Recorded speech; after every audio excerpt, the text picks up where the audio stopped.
गोवा राज्य सहकारी बँकेचे संचालक मंडळ कार्यकाळ सोपू नये बेकायदेशीरपणान कार्यरत असा. या संचालक मंडळान सहकार अर्बन क्रेडिट कोऑपरेटिव्ह सोसायटीचो चेअरमॅन उदय प्रभून उच्च न्यायालयात याचिका दाखल केल्ली. हे याचिकेचेर सोमारा सुनावणी जाली. ह्या वेळार उच्च न्यायालयान सरकाराक धारेर धरले. तशेंच बँकेर प्रशासकीय नेमणूक केन्ना करतले तशेंच वेंचणूक प्रक्रिया केन्ना घेतले काय म्हणून खंडपीठान सरकाराक प्रश्न विचारल्यात. तशेंच 8 मे मेरेन ह्या प्रश्नांची जाप दिवपाचो निर्देश खंडपीठान सरकाराक दिला. Today there was a petition filed by this against the Goa State Co-operative Bank.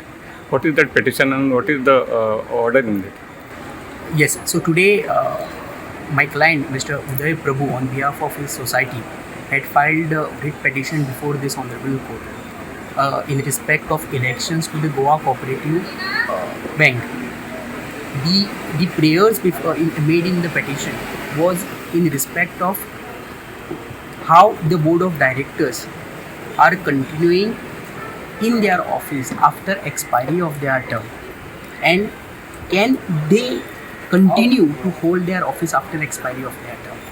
And secondly, what has been the role of registrar of cooperative societies as far as holding of election is concerned and permitting that board whose term has expired way back in August 2024, allowing that board to continue. So this was the premise on the basis of which we had filed the petition.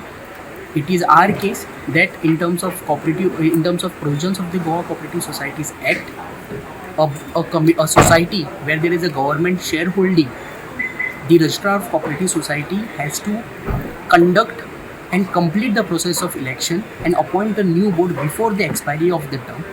And if they fail to conduct the election and appoint the new board, then mandatorily they have to appoint an administrator supersede the society, which has not happened in the present case.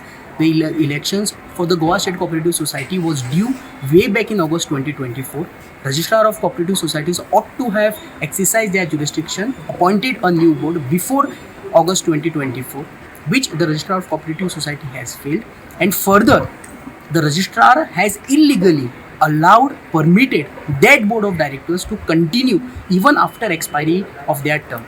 And we have brought to the notice of this Honorable High Court that board, which is illegally continuing in their office, in fact is taking decision which has substantial financial implications, and therefore immediate intervention is required from this Honorable Court.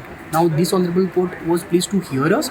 They have directed the state government to positively consider these issues and make a statement on 8th of this month. And now the matter is posted on 8th of May 2025 for their statement as to how they allowed the board of directors to continue, and secondly within what time they will appoint an administrator and supersede the board. Now the matter will come up on 8th of May for further hearing and adjudication.